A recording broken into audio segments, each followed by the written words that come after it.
Hello दोस्तों, स्वागत है आप सभी का पद्मा स्टडी में। तो आज हम लोग हिंदी के क्वेश्चन को देखने वाले हैं जो आपके 30 एमसीक्यू पूछे जाते हैं। तो यहाँ पे हम लोग एमसीक्यू क्वेश्चन डिस्कस करेंगे। तो यहाँ पे 30 हम लोग एमसीक्यू क्वेश्चन को डिस्कस करने वाले हैं जो आपके बोर्ड के लिए इम्पॉर्टेंट रहेगा, इसलिए ये वीडियो आप लोगों के लिए काफ़ी इम्पॉर्टेंट है। इसको आखिरी तक देखिएगा, साथ ही वीडियो को लाइक कर दीजिए और अगर आप अभी तक चैनल पर नए हैं तो चैनल को सब्सक्राइब कर लीजिए, क्योंकि इस तरह की वीडियो आपको यहाँ पे इस चैनल पे आपको देखने को मिलते रहेंगे। चलिए क्वेश्चन पे चलते हैं। क्वेश्चन यहाँ पे कह रहा है कि भाई जो यहाँ पे गद्यांश है और पद्यांश है उसको पढ़ना है और इसके आंसर को देना है। आप 2 मिनट के लिए रोक करके पॉज करके पढ़ लीजिएगा और फिर यहाँ पे आपको हम आंसर बता देते हैं, आंसर मैच करवा लीजिएगा, ठीक है।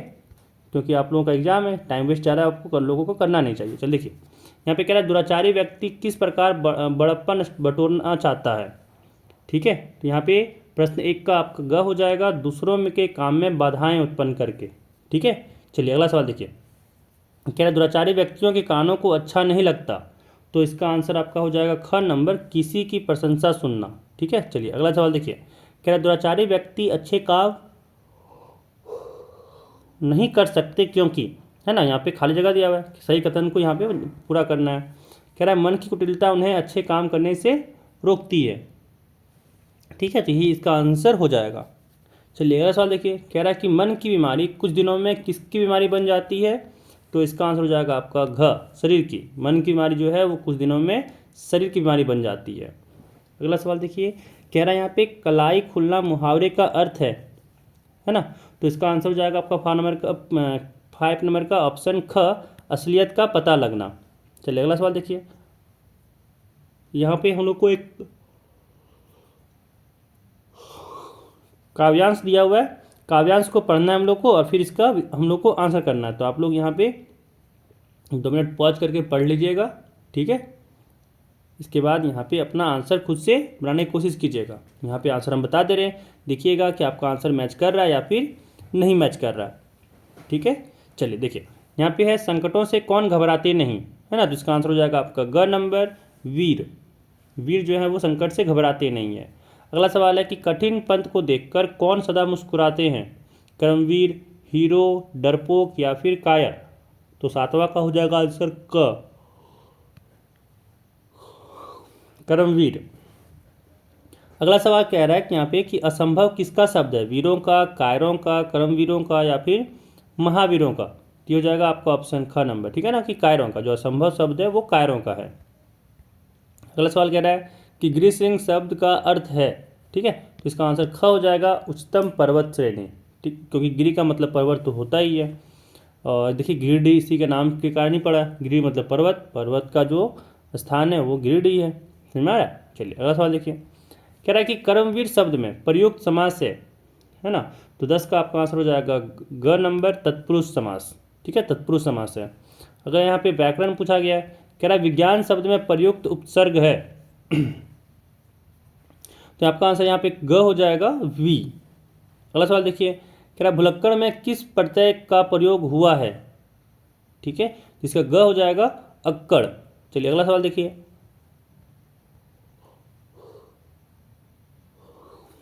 कह रहा रामायण का संधि विच्छेद क्या होगा, ठीक है, तो 13 नंबर का आपका आंसर हो जाएगा राम प्लस आयन,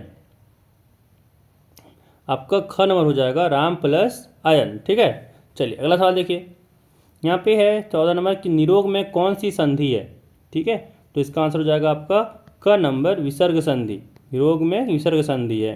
अगला सवाल देखिए, कह रहा है यहाँ पे कि संस्कृत के ऐसे शब्द जिन्हें हम ज्यों का त्यों प्रयोग में लाते हैं कौन से शब्द कहलाते हैं, है ना, तो 15 का आपका हो जाएगा क नंबर, तत्सम, तत्सम शब्द कहलाते हैं।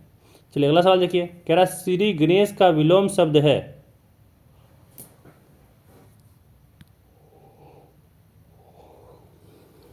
इतिश्री जो है यहाँ पे इस हो जाएगा विलोम शब्द, ठीक है, श्री गणेश का विलोम शब्द हो जाएगा इतिश्री। अगला सवाल देखिए, कह रहा है कि अस्थि का तद्भव शब्द होगा, ठीक है, तो यहाँ पे हो जाएगा क नंबर, हड्डी।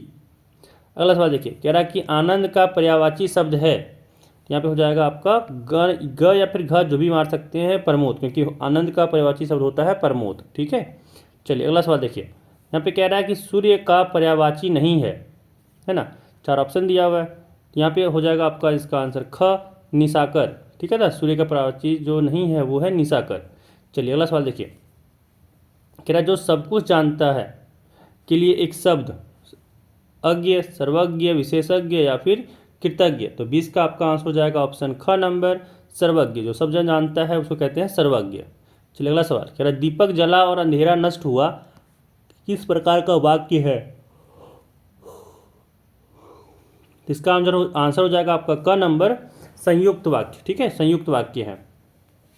अगला सवाल देखिए, कह रहा है निम्न में से संयुक्त वाक्य को छाटें, है ना। तो यहाँ पे है हो जाएगा आपका आंसर यहाँ पे ग नंबर राधा सेव खाती है और केला खाती है, ठीक है। चलिए अगला सवाल देखिए, यहाँ पे 23 नंबर है, यहाँ पे खाली जगह, कह रहा है क्या छक्का मारा है।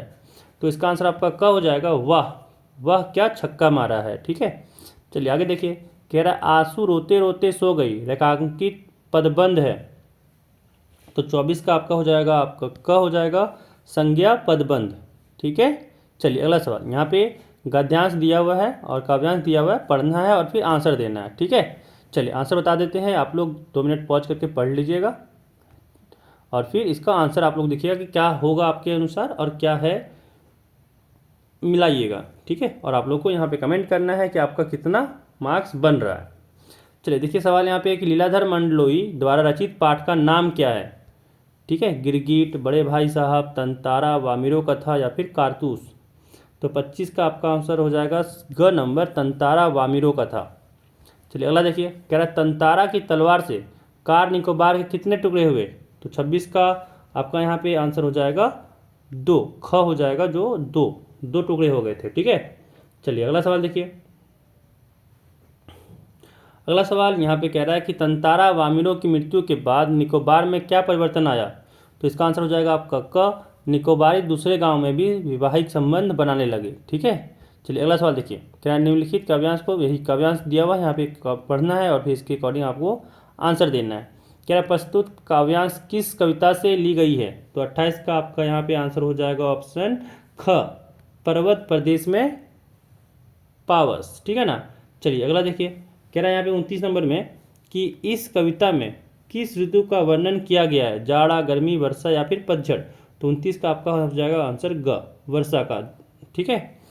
और आखिरी सवाल कह रहा है सहस्त्र दीर्घ सुमन से कवि का क्या आशय है, ठीक है। यहाँ पे हो जाएगा आपका क नंबर ऑप्शन लाखों पुष्परूपी आंखें, ठीक है। तो ये आपके 30 क्वेश्चन रहे जो आपके लिए इम्पॉर्टेंट है, आपको यहाँ पे ये क्वेश्चन को पहले देखना चाहिए, ठीक है। इस वीडियो में बस इतना ही। वीडियो को लाइक कर दीजिएगा, चैनल को सब्सक्राइब कर लीजिएगा, वीडियो को अपने फ्रेंड के साथ भी शेयर कर लीजिएगा। चलिए खूब ख्याल रखिएगा और आपको ऑल दी बेस्ट आपके एग्ज़ाम के लिए, ठीक है। चलिए खुश रहिए एंड अच्छे से एग्ज़ाम दीजिए, एग्ज़ाम को पूरा फोड़ देना है।